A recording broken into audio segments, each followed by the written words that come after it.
Isang mapagpalang araw, Mr. Narrator. Tawagin niyo na lamang po ako sa pangalang Renz, 35 anyos at tubong kapis. Hindi ko na lamang babanggitin pa ang eksaktong lugar dahil ibabahagi kong kwentong ito ay wala namang kinalaman sa akin o sa pamilya ko. Tungkol ito sa isang babaeng nagngangalang Carolina na ikinuwento lang din sa akin ng lolo ko na nangyari noong kanyang kabataan. Kumbaga, nagpasalin-salin na lamang ang kwentong ito. Maaaring may mga nadagdag o nabawas. Mr. Narrator, gagamitin ko na po ang point of view ni Carolina. Kaya sisimulan na po natin ang kwento. Taong 1960, bantog sa kapis ang karinderya ni Aling Corazon sa mga lutong bahay. Karaniwan lang naman ang mga putahe pero nag-iiwan ito ng kakaibang lasa na siguradong hahanap-hanapin at babalikan. Maliit lang ang espasyo ng karinderya na bahagi pa ng kanilang tahanan na gawa sa pinagtagpi-tagping yero at tabla. Simula nung pumanaw ang haligi, mag-isang itinaguyod ni Aling Corazon ang tatlong anak na babae na sina Carolina, Arabella at Leonora. Si Carolina ang panganay sa magkakapatid at nagsisilbing katuwang sa munti nilang negosyo. Kaya sa murang edad, maagang natuto ang dalaga na magluto ng iba't ibang putahe. Kahit na dinadagsa ang karinderya ni Aling Corazon, hindi sapat ang kita nito bilang panustos sa mga gastusin sa pag-aaral ng kanyang mga anak. Maliit lang ang puhunan, kaya kaunti lang ang kanilang naluluto. Gayunpaman, palagi namang nauubos sa mga paninda. Hindi na inaabutan pa ng hapon na. Bilang panganay, naisip ni Carolina na huminto sa pag-aaral at tulungan na lamang ang ina sa pagluluto. At tuwing sasapit ang araw ng Sabado at Linggo, ay nagagawa pa niyang tumanggap ng labada sa bayan sa isang kamag-anak nilang nakakaangat sa buhay. Ang kinikita niya sa paglalaba ay buo niyang iniaabot sa ina, pandagdag sa puhunan.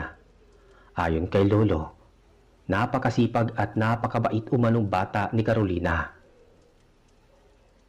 Arabella, ikaw lang maghugas ng pinagkainan. Pagod ang ate Carolina mo. At ikaw naman, Leonora, samahan mo ako mamalengke bukas. Wika ni Aling Corazon sa dalawang dalagita na abala sa paggawa ng takdang aralina. Ate, ako na po maghuhugas niyan. Wika ni Arabella nang makalapit sa bantalan. Malapit na rin matapos itong ginagawa ko. Ituloy mo na lang yung ginagawa mo. Di ba malapit na ang huling exam ninyo? Kaya kailangan mong mag-aaral ng mabuti para mataas ang makuha mong grado. Opo ate, mag-aaral po ako mabuti. Nga pala ate, wala ka na bang balak mag-aral? Sayang naman kasi kung hihinto ka.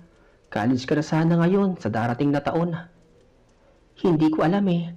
Saka nawalan na rin ako ng gana mag-aaral.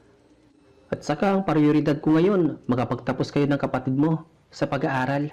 Gagawin ko ang lahat matupad ang pangarap ninyo. Pangako, pag-aaralin ko kayo hanggang sa college. Tugon naman ni Carolina at pinipilit na ngumiti sapagkat alam niyang hindi yun magiging madali. Maraming salamat po ate. Pangako mag-aaral po talaga ako na mabuti. Sumpaman. Natutuwang sagot naman ng dalaga. Tahimik lang nung mga sandaling yon si Aling Corazon na habang binabalatan ang napakaraming bawang na ipangsasahog sa sinaing na tulingan. Kahit narinig nito ang usapan ng magkapatid ay hindi makikitaan ng ngiti sa labi. Ngunit ang kanyang puso ay labis na natutuwa dahil nagkaroon siya ng mabubuting anak, lalo na ang panganay na nagsisilbing pangalawang ina. Ang kasipagan ni Carolina ang nagsilbing kanlungan kung bakit nagawa ni Arabella na makapagtapos ng high school. At sa susunod na taon, si Leonora naman ang magsusuot ng toga. Ngunit may mga bagay talagang dumarating sa buhay na pipigil sa ating mga pangarap. Sa kakatapos lang na graduation ni Arabella ay biglang inatake sa puso si Aling Corazon dahilan ng mabilisan niyang pagpanaw. Ang munting pagdiriwang ay nauwi sa pagdadalamhati. Imbis na nakasabit sa dingding ang medalyang natamo, ay nakapatong ito sa ibabaw ng kabaong. Marami ang nalungkot sa pagkawala ni Aling Corazon. Maraming tao ang nakaalala ng kanyang masasarap na luto. Naisip ni Carolina na isara na lamang ang karinderya, gawa na ang puhunan nito ay napunta sa burol ng kanyang ina. Matapos ang libing, ay sinubok sila ng panahon. Sunod-sunod na problema ang dumating. Gulong-gulo ang isipan ni Carolina kung saan kukuha ng pangmatrikula ni Arabella, uniforme at bagong gamit ni Leonora. Ate, tahan na. Huwag ka na pong umiyak. Wika ni Arabella na hindi mapigilan ng pagpatak ng mga luha. Ginawa na kasi ni Carolina ang lahat ng makakaya, pero hindi nagbunga ang kanyang pagsisikap. Hindi sapat ang kanyang kinikita para sa mga gastusin. Patawad, kapatid. Mukhang hindi ko matutupad ang pinangako ko sa iyo. Bakit kasi iniwan tayo ni nanay? Sagot naman niya. Ayos lang yun, ate. Okay lang naman sa akin kahit hindi na ako mag-aral ngayong taon eh. Magtatrabaho na lang ako sa bayan. Ano? Pero paano ang pangarap mo? Di ba pangarap mo maging guro? Hindi ako papayag na huminto ka sa iyong pag-aaral. Susubukan ko manghiram ng pera kay Chiyang. Pero ate, saan ka naman kukuha ng pambayad? Maliit lang naman ang kinikita mo sa paglalabada. Basta, gagawa ko ng paraan. Ako nang bahala sa bagay na yan. Napatigil ang dalawa nang sumingit sa usapan si Leonora. Aniya, siya na lamang umano ang hihinto sa pag-aaral. At bakit hindi na lang nila buksan ang karinderya? May tiwala kasi ito na kayang higitan ni Carolina ang husay ng yumaong nilang ina pagdating sa pagluluto. Pumayag naman si Arabella sa opinyon ng kanyang kapatid. Ate Carolina, bakit hindi na lang tayo humiram ng puhunan kay Tiyang? Buhayin natin ang karinderya. Tulong-tulong tayong patakbuhin to. Kapag napalago natin to, pwede ko nang ipagpatuloy ang aking pag-aaral. Ano sa tingin mo, ate? Maganda ba ang naisip ko? Pag-iisipan ko muna tungkol dyan. Hindi madali magpatakbo ng karinderya. Pero mukhang maganda ang naisip niyong ideya. Mga bata pa naman tayo, kaya pwede pa naman kayo mag-enroll sa mga susunod na taon. Sagot naman niya. Kinabukasan, nagtungo ang magkapatid sa bahay ng kanilang tiyahin sa bayan. Masinsinang kinausap ni Carolina ang kanyang tiyahin tungkol sa hihiraming puhunan. At ang kikitain niya sa paglalabada ay mapupunta lahat sa utang. Sa madaling salita, wala siyang matatanggap na bayad. Pumayag naman ang ginang sa kasunduan, lalo't magkadugo naman sila. Higit sa lahat, malaki ang naitulong sa kanila ng dalaga. Maraming salamat po, Tiyang. Hayaan niyo po, kapag nakaluwag-luwag ako, babayaran ko kagad tong utang ko. Wika niya nang mahawakan ang salapi. Ikaw talagang bata ka. Hindi naman kita inuobliga na magbayad. Nga pala, Carolina, ngayong katapusan uuwi ang anak ko kasama ang mga kaibigan niya. 1 linggo sila dito na magbabakasyon sa probinsya. Talaga po, Tiyang? Uuwi si Kuya Romel? Oo, iha. At meron daw siyang pasalubong sa'yo. Si Romel ang panganay na anak ng ginang. Sobrang malapit ang binata kay Carolina dahil madalas ito na magawin noon sa kanilang bahay. Mahilig gumala sa kagubatan para manghuli ng mga ibon. Ngunit napadpad ang binata sa Maynila para doon ipagpatuloy ang pag-aaral at kinalaunan, naging successful umano ito. Bagamat hindi alam ng ginang kung ano talaga ang trabaho nito sa Maynila dahil nagagawa nito na magpadala ng malaking halaga at 2 beses sa isang buwan yun. Kagad namang nagtungo sa palengke ang magkapatid. Habang abala sa pamimili ng ilang kasangkapan at ipangsasahog sa mga gagawing putahe, ay biglang umagaw ng pansin kay Carolina ang isang matandang babaeng nagtitinda ng mga palayok. Alam niyang mas lalo mapapasarap ang luto kapag palayok ang gamit. Saktong may lamat na ang palayok na ginagamit noon ng kanyang ina sa pagsasaing ng mga isda. Kaya hindi siya nagdalawang isip na lumapit dito. Lola, magkano po yung palayok na yan?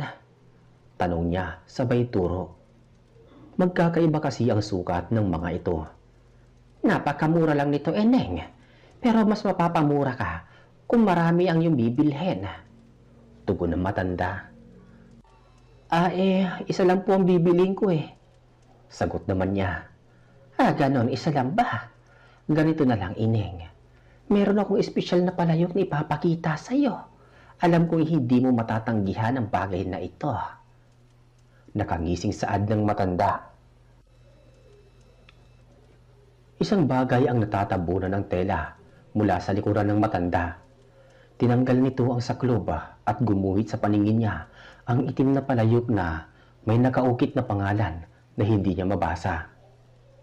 Wika ng matanda, ang palayok ay gawa sa espesyal na putik at isa sa mga natatanging obra. Maganda ba, Ineng? Ibibigay ko to sa iyo ng libre. Tama ang iyong narinig. Wala kang babayaran. Basta sa isang kondisyon.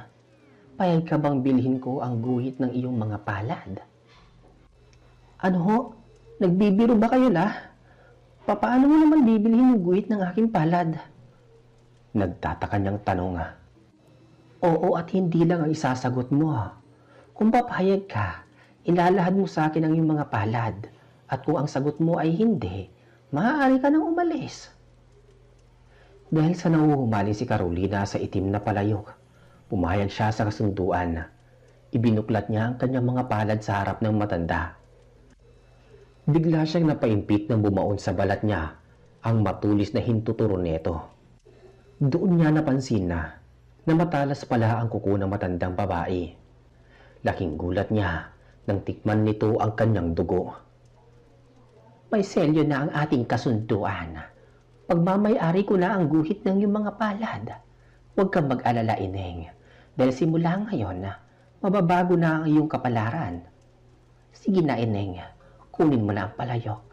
Iyong-iyo na ito. Wika ng matanda matapos tikman ang kanyang dugo sa naiwang bakas sa matulis itong kuko. Hindi na lamang binigyan ng pansin ni Carolina ang mga kabaliwang tinuran ng matanda. Ang mahalaga, pagmamay-ari niya na ang palayok kapalit ng maliit na sugat sa kanyang palad. Batid niyang isang araw lang ay gagaling kaagad ito. Samantalang sina Arabella at Leonora naman ay kinilabutan sa mga narinig. Ate, baliw yata yung matandang yun, sabi ni Leonora. Yun din ang naiisip ko pero parang nga siyang baliw. Turan naman ni Arabella. Huwag naman kayong ganyan sa matanda. Dapat nga magpasalamat pa tayo dahil nakuha ko to ng libre. Ang ganda, di ba? Hindi naman masyadong maganda, ate. Sakto lang. Saka, ang weirdo ang tignan eh. Sagot naman ni Leonora. Ang mga pinamili nila ay inilagay sa loob ng palayok bago pinagtulungang buhatin. Nang makarating sila sa kanilang bahay, ay kaagad naman nila iyong inayos, pati na rin ang karinderya. Nilinis ang kasuluk-sulukan bago hugasan ang mga kaldero at kawali para kinabukasan ay magluluto na lang. Pangkaraniwang putahe lamang ang niluto ni Carolina na patok sa agahan at tanghalian. Halos mapuno ang kainan at patuloy ang pagdating ng mga customer. Hindi makapaniwala ang magkakapatid sa mga nagaganap. Ang dating mga suki ng kanilang yumaong ina ang mga unang dumating. Sa unang araw pa lang ay ubos agad ang kanilang mga paninda. Pagsapit ng hapon, inutusan ni Carolina ang kanyang mga kapatid na mamalengke. Hindi niya nagawang sumama gawa ng matindi ang pagod. Habang mag-isa siya sa bahay at nagkikikis ng kaldero, ay isang malakas na tinig ang kanyang narinig mula sa bakuran. Sinisigaw neto ang kanyang panindang karne. Pagdungaw niya sa pinto, tumambad sa harapan niya ang isang matandang lalaking may katangkaran. Ngunit nagtataka siya kung bakit nasa tapat mismo ito ng kanyang bahay na tila naghihintay sa kanyang paglabas. Nasa tabi lang din ng pinto ang isang malaking timba na puno ng sariwang karne. Dahil napakasariwa nito at may bakas pa ng dugo ang bawat hibla, ay nainganyo siyang bumili kahit hindi yun kasama sa kanyang budget. 1 kilo ba, Eneng, ang bibilhin mo? Opo, Manong. Yun lang po kasi ang kaya ng budget ko eh. Teka lang po, Manong, at kukunin ko lang po yung aking pitaka. Matapos niyang makuha ang ipambabayad sa karne, ay laking gulat niya dahil wala na ang maglalako. Ngunit naiwan sa tapat ng bahay niya ang timba na tila sadyang iniwan. Napansin pa niya ang kapirasong telang nakatali sa hawakan na may nakasulat na mensahe na para talaga sa kanya. Ayon sa nilalaman nito, ito ang unang biyaya mong matatanggap. Napalingon si Carolina sa bawat sulok ng kanyang bakuran, pero hindi talaga niya makita ang matanda. Napakahiwaga ang biglaang pagkawala nito, lalo't maluwag naman ang daan at walang nakaharang, kaya matatanaw pa niya ito mula sa malayo. Alam ni Carolina na hindi karne ng baboy ang nasa loob ng timba. Kahawig ng baka ang laman nito pero naninilaw ang taba. Dahil marami ang karne, may naisip siyang magandang ideya. Maigi niyang hinugasan ang karne at binabad sa aswete bago isinalansan sa itim na palayok. Pagdating ng kanyang mga kapatid, ikinuwento niya ang tungkol sa maglalako ng karne bago ipakita ang laman ng palayok. Inaasahan na rin ni Carolina ang kakatuwang reaksyon ng mga ito. Ate, napakabago naman ang karning yan at ang pula ng laman, sabi ni Leonora. Binabad ko lang yan sa aswete kaya ganyan ang kulay. Pero tama ka kapatid, napakabango ng karning to kahit wala naman akong ibang nilagay na rekado. Sagot niya na walang bahid na pagtataka. Siguro naman natin mamayang hapunan, makakatikim na tayo ng masarap na ulam. Parang masarap kumain ng inihaw, saad naman ni Arabella. Hindi lang inihaw ang matitikman ninyo. Magluluto din ako ng pinatuyong adobo. Saka kayong dalawa, agahan nyo ng gising. Maaga tayo bukas. Marami tayong gagawin. Tambak itong lulutuin natin. Bago pa man lumubog ang araw, nagsimula na ngang mag-ihaw sina Arabella at Leonora. Diretso nilang isinalang sa apoy. Walang dinagdag na anumang pampalasa. Si Carolina naman ay abala sa pagluluto ng adobo. Subalit habang pinapatuyo ang karne at pinapalabas ang natural na mantika, ay may kakaibang nangyari. Ang mga ngiti kasi sa kanyang labi, tila ba may tinatagong panganib. Animoy may nagkukubling nilalang sa kanyang anino. Nagbago din ang kanyang kilos. Palaging nakangisi at bahagya pang tumutulo ang laway na para bang natatakam sa kanyang niluluto. Ate, luto na ba yung adobo? Tapos na kasi namin lutuin ang inihaw, sabi ni Leonora na nasasabik ng kumain. Walang nakuhang sagot ang dalagita, bagkus tahimik lang si Carolina na nagtungo sa hapag at nakangising ipinatong ang bagong lutong ulam. Matapos makapagsandok ni Arabella ng kanin, ay kaagad nilang nilantakan ang nakahain. Tanging malulutong na panguya ang maririnig. Walang gustong magsalita.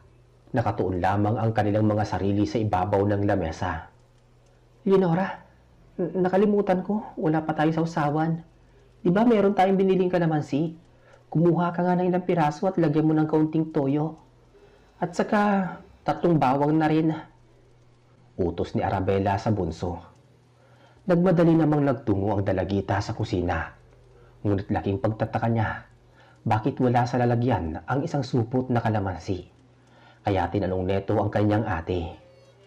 Sagot naman ni Carolina, ibinaon daw niya ito sa lupa dahil naasiwa siya umano sa amoy nito.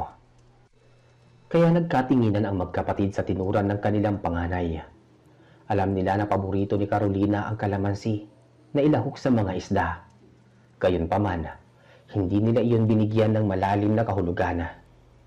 Ipinagpatuloy na lamang nila ang paglantak. Kinagabihan kung saan malalim na ang gabi, biglang nagising ang magkapatid mula sa kanilang kwarto at sa kakaibang ingay na nagmumula sa kusina. Noong una naisip nila na baka ang atin nila yon, ngunit habang tumatagal ay lalong nagiging mabagsik ang tunog na parabang pag-angil ng isang mabangis na hayop. Bumangon ang dalawa sa kama at hawak ng isa ang pang-umagang gasera. Sa bawat paghakbang ay hindi nila maiwasang matakot, lalo't madalas matulog ang panganay sa karinderya. Ate Carolina, ikaw ba yan? Saad na tanong ni Arabella. Nang makalapit ang magkapatid sa pinagmumulan ng ingay, nakita nila si Carolina, nakaluhod ito sa sahig, malapit lang sa itim na palayok at nilalantakan ang hilaw na karne. Para ito nga, nakatayong aso at nanlilisik pa ang mga mata. Bagamat pinagmamasdan lang sila nito ng tingin, kahit papaano, marunong pa rin kumilala ng kadugo. Ate, anong ginagawa mo? Bakit ka kumakain ng hilaw na karne? Kinakabahang tanong naman ni Leonora. Kumakalam kasi ang sikmura ko kaya hindi na ako nakapagpigil kumain nito. Sagot naman niya. Ang kanyang tinig ay buong buo na parang boses ng isang lalaking halimaw. Bumalik na kayo at matulog na. Gigisingin ko na lamang kayo kapag magluluto na tayo. Dagdag pa ni Carolina na nakatuon lamang ang sarili sa nilalantakang karne. Natakot naman ang magkapatid kaya aligagang naglakad pabalik ng silid ang dalawa. Labis talaga silang nasindak sa mga nasaksihan. Pakuwari nila ay para silang nakakita ng demonyo. Hindi nila nagawang makatulog gawa ng hilakbot. Pagsapit ng 4:00 ng madaling araw, nagtataka ang dalawa kung bakit normal na ulit ang tinig ng kanilang kapatid. Malambing na, tinatawag ang pangalan nila. Parang walang nangyari. Gayunpaman, hindi nagdalawang isip ang mga ito na buksan ang pinto. Arabella, Leonora, huwag niyo ipagkalat sa ibang nakita niyo kagabi. Hindi ko rin alam kung anong nangyari sa akin eh. Para kasi may tumutulak sa akin na kumain ng hilaw na karne. Pero huwag kayong mag-alala. Ako pa rin to, ang ate Carolina niyo. Bungad na wika niya sa mga kapatid. Hindi mo na kailangan sabihin pa ang mga bagay na yan, ate. Hindi namin nahayaan na mapahamak ka. Pero sa totoo lang, natakot po talaga kami. Sagot naman ni Arabella. Samantalang tahimik lang ang bunso nilang kapatid. Tulad ng sabi ko, hindi nyo kailangan matakot. Magagawa ko bang saktan ang sarili kong mga kapatid? Mahal ko kayong dalawa. Bawat isa sa inyo ay hindi ko hayaang mawala. Lapit nga kayo rito. Pagmasdan nyo akong maigi. Sabi ni Carolina. Nang makalapit ang dalawa, ay niyakap niya ito ng mahigpit. Sa paraang iyon ay halos naibsan ang kanilang takot. Samantala, halos bumaha ng iba't ibang putahe sa karinderya. Pagsabog ng liwanag. Pagbukas pa lang ay dagsaan na ang mga tao. Lahat ay natatakam sa kakaibang aroma ng mga ulam. Dahil marami ang nakaimbak na karne sa itim na palayok, ay nagtuloy-tuloy ang swerte sa loob lamang ng ilang araw. Naging tanyag ang kanilang karinderya. Hindi maiwasang pag-usapan sa mga karatig lugar. Nagpagawang magkakapatid ng karatula at inilagay sa tabi ng kalsada. Nakasulat dito ang pangalang Palayok ni Carolina. Matapos kasi nilang matanggap ang malaking biyaya, binago ni Carolina ang estilo sa pagluluto. Lahat kasi ng putahe ay dumadaan sa palayok na binibili pa niya sa bayan. Ngunit sa ibang tindahan niya ito nabili, gawa ng hindi niya na mahagilap ang matandang babae. Pagkalipas ng kalahating buwan, ay naging bantog ang magkakapatid sa lugar. Maagang nabayaran ni Carolina ang utang sa kanyang tiyahin at binigyan niya pa ito ng ulam na gawa sa sariling bersyon. Tiyang, hindi lang po pambayad ng utang ang pinunta ko rito. Gusto ko lang pong ipaalam na hindi na po ako makakapaglabas sa inyo. Medyo lumalago na kasi ang karinderya eh. Kaya heto, palaging abala sa pagluluto. Pero susubukan ko pong kausapin si Leonora na ipaglaba ka tuwing linggo. Paliwanag niya rito. Ayos lang yun, Carolina. Madali lang naman maghanap ng labandera. Kaya wag mo nang abalahin pa ang kapatid mo. Mas mainam na magtulungan na lamang kayong tatlo para hindi na kayo kumuha pa ng serbidora. Bukas pala ang dating ng pinsan mo. Sagot naman ng ginang na likas ang pagiging maunawain. Sa mga sumunod na araw, kung saan kaliwat kanan ang mga kumakain, ay isang pangkat ang dumating. Binubuo ito ng 4 na miyembro ng kalalakihan na halatang nanggaling pang Maynila. Habang abala sina Arabella at Leonora sa pagsiserve, ay isang lalaking nakasuot ng sombrero ang pumuslit sa kusina. Sinita nila ito sapagkat pribado ang lugar na yon. Nabigla ang dalawa nang lumapit ito kay Carolina na abala namang nagluluto at walang pahintulot na pinisila ang pisngi. Kuya Romel? Wika ni Carolina. Oh, kamusta ka na, Carolina? Dalagang dalaga ka na. Sagot naman ng binata. Ikaw rin, Kuya Romel. Ang tangkad mo na. Muntik na kitang di makilala. Mabuti hindi nagbagong itsura mo. Pangit ka pa rin. Nang marinig nila Arabella at Leonora ang pangalan ng lalaki, ay sakalang nila ito nakilala. Binati nila ito at binigyan ng magandang pwesto para sa pagkakainan. Palihim namang ibinigay ni Romel ang maliit na regalo kay Carolina. Isa itong mamahaling kwintas na may magandang pendant. Ngunit isang bagay ang napansin niya sa binata. May nakasuksok na baril sa likuran neto. Dahil nagsimula nang maging matalas ang kanyang paningin, pandinig at pandama, ay naririnig niya ang mahihinang pag-uusap ng mga taong nasa loob ng karinderya. Hindi niya inaasahan na maririnig niya ang paparating na banta para sa buhay nilang magkakapatid. Malinaw niyang nabatid ang pabulong na usapan ng mga kasamahan ng kanyang pinsan. Anilay, kursunada umano nila si Arabella at Leonora. Kakaiba daw ang kanilang ganda kumpara sa mga babae sa Maynila. Halatang birhin pa umano ang mga ito. Dinig naman niyang sinita ni Romel na huwag umanong papatusin ng kanyang mga pinsan, lalo't nagdadalaga pa lamang si Leonora. Nagwika naman ang isa na nagbibiro lang daw sila. Wala silang intensyong na gumawa ng gulo at sirain ang kinabukasan ng magkakapatid. Sa puntong yon, nalaman ni Carolina kung ano ba talaga ang trabaho ng kanyang pinsan. Si Romel at ang mga kaibigan niya ay likas na gumagawa ng karahasan sa Maynila. Nag-hold up at hawak ng isang sindikato. Malinaw na kay Carolina ang lahat kung bakit nagagawa ni Romel na magpadala ng malaking halaga sa kanyang ina. Sa mga sumunod na araw, bandang hapon kung saan nag-aagaw na ang dilim at liwanag, ay biglang dumating ang pangkat ni Romel. May dalang alak pa ang mga ito. Oh, Kuya Romel, kakain ba kayo?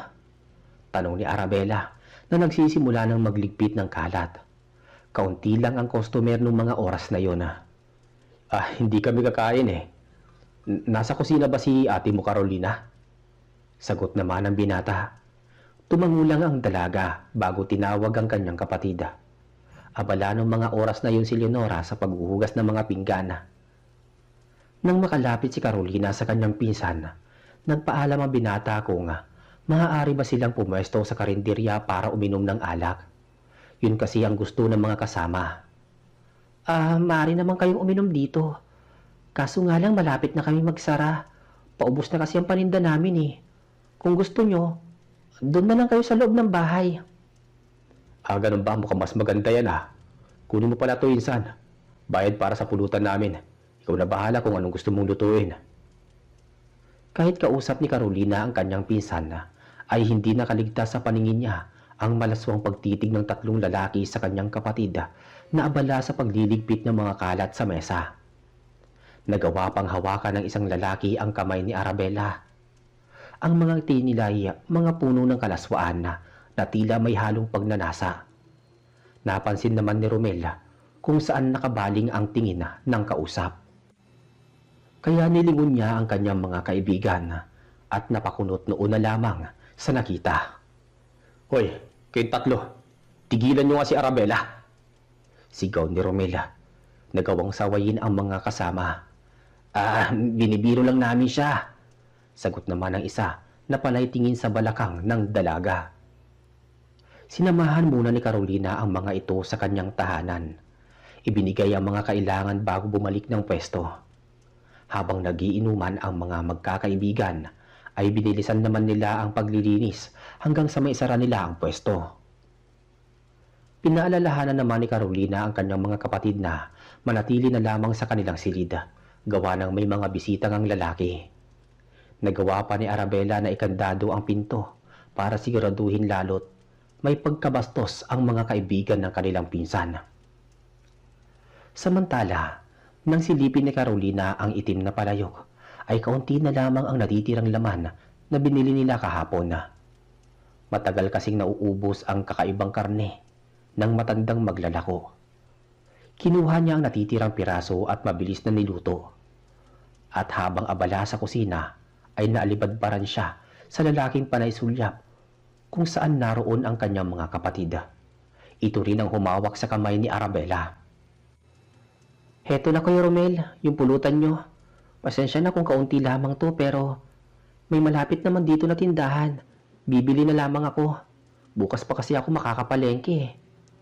Wika ni Carolina nang mailatag ang pulutan. "Oh, tagay ka muna Carolina!" Nakanggising wika ng isang lalaki. "Uy, ano ka ba? Hindi siya umiinom ng alak." Sabat naman ni Romela. "Ano ba, isa lang naman eh. Sige na Carolina, kahit isang tagay lang." Pagpupumilit ng lalaki. Kinuha naman niya ang baso at dahan-dahan na nilagok.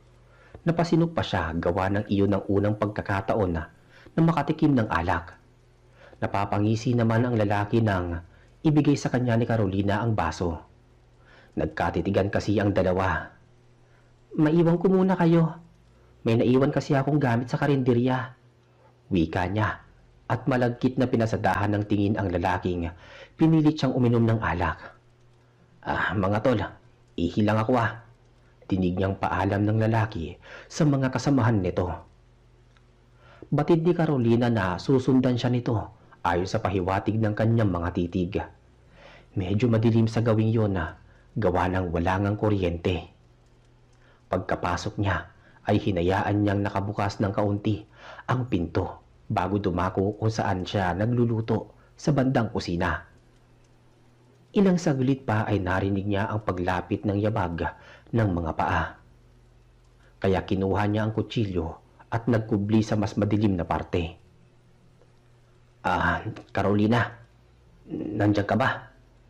Saad ng lalaki at nagawa pang kalabitin ang hawak na lighter. Ang malamlam na apoy mula sa malalim na bagay ay biglang napundi nang tumagos sa kanyang lalamunan ang patalim. Walang habas itong itinarak ni Carolina. Nasawi ito ng walang kalaban-laban. Matapos bawian ng buhay ang biktima, ay hinila niya ito patungo sa sangkalan at doon isinagawa ang mabilisang pagkatay. Ngunit hindi inaasahan ni Carolina na masasaksihan pala ng kanyang pinsan ang malagim na senaryo. Nagawa nitong sundan ang kasama dahil wala siyang tiwala dito. Ngunit kabaliktaran pala ang nangyari. Bagamat alam ng binata na may masamang balak ang kaibigan, mas lalong kinalabutan nito nang makitang nagbabaga ang mga mata ng dalaga. Ngumisi ng nakakatakot habang daan-daang nagbabago ang hugis ng mga ngipin. Tuluyan na ngang naging ganap na mabangis na nilalang si Carolina. Humahagikik habang hawak ang pugot na ulo ng lalaki. Mabilis na hinugot ni Romel ang maiksing kalibre at tinutok sa dalaga.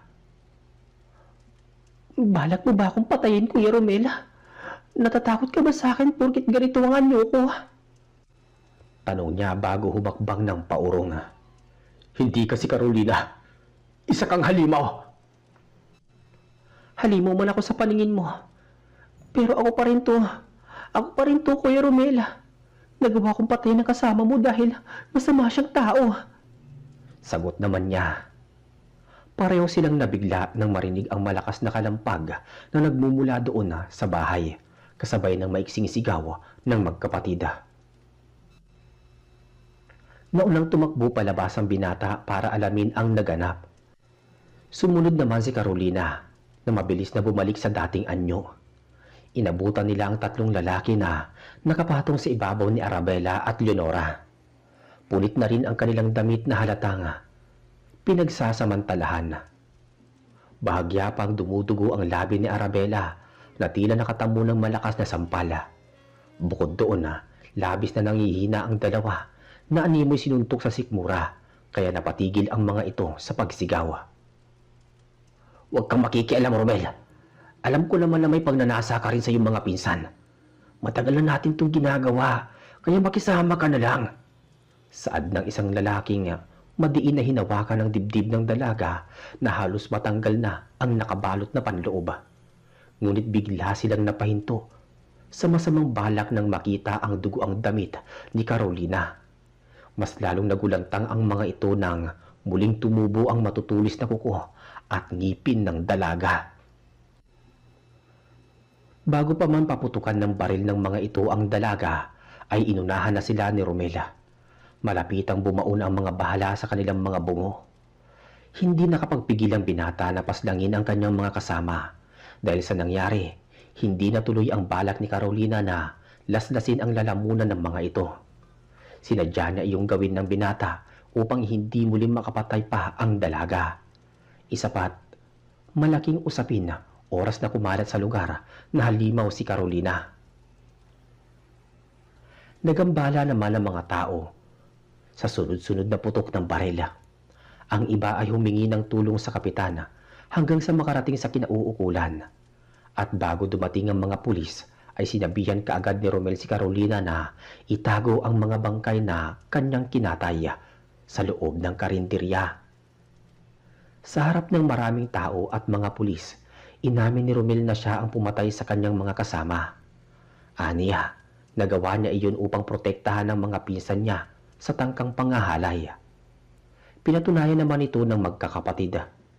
Ang punit nilang kasuotan ay sapat ng ebidensya, kabilang ang mga pasa sa muka. Kaagad namang naitago ni Carolina ang chap-chap na katawan sa ilalim ng bantalan. Mabuti na lang at hindi naisipan ng mga pulis na halughugin ang karinderya. Dahil sa ginawang pag-amin ng binata, ay natukoy ng mga pulis na may kaso din pala itong naiwan sa Maynila.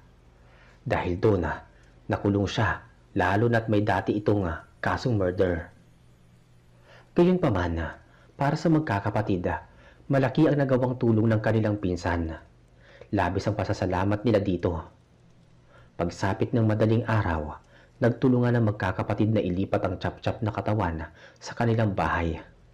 Nagmamadaling hinugasan at ibinabad sa aswete bago nilagay sa itim na palayok.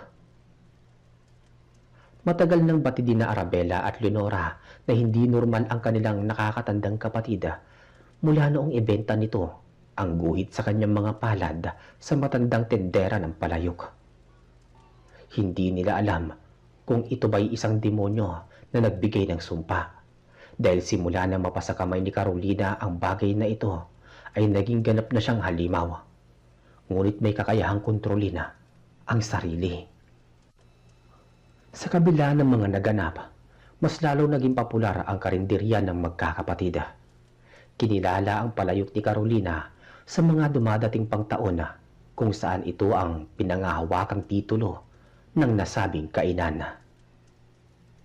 Sa pagpapatuloy ng pag-unlad ng kanilang negosyo, nagawa ni Carolina na kumuha ng makakatulong. 3 serbidora ang kanyang naging katuwang. Ipinagpatuloy kasi nila Arabella at Leonora ang kanilang pag-aaral hanggang sa habang nasa bilangguan naman si Romela. Nagawang tulungan ni Carolina ang kanyang tiyahin dahil mula noong makulong ang binata, nakaranas ang ginang ng kagipitan sa buhay, kaya sinuklian niya ang kabutihan nito. Makalipas ang ilang taon, tuluyan na ngang nakalaya ang binata. Nagsimulang magbagong buhay at muling nakasama ang pamilya. Bilang ganti ng magkakapatid, kinuha nila si Romel bilang tagapamahala sa bagong bukas nilang karinderya sa bayan. At di nagtagal, ang simpleng kainan ay naging ganap na restaurant na talagang tinangkilik ng mga tao sa kanilang kapanahunan. At hanggang dito na lamang po ang aking kwento, Mr. Narrator. Sa mga nakarinig ditong kwento ay hindi ko na po kayo pipiliting maniwala. Hindi rin ako sigurado kung totoo nga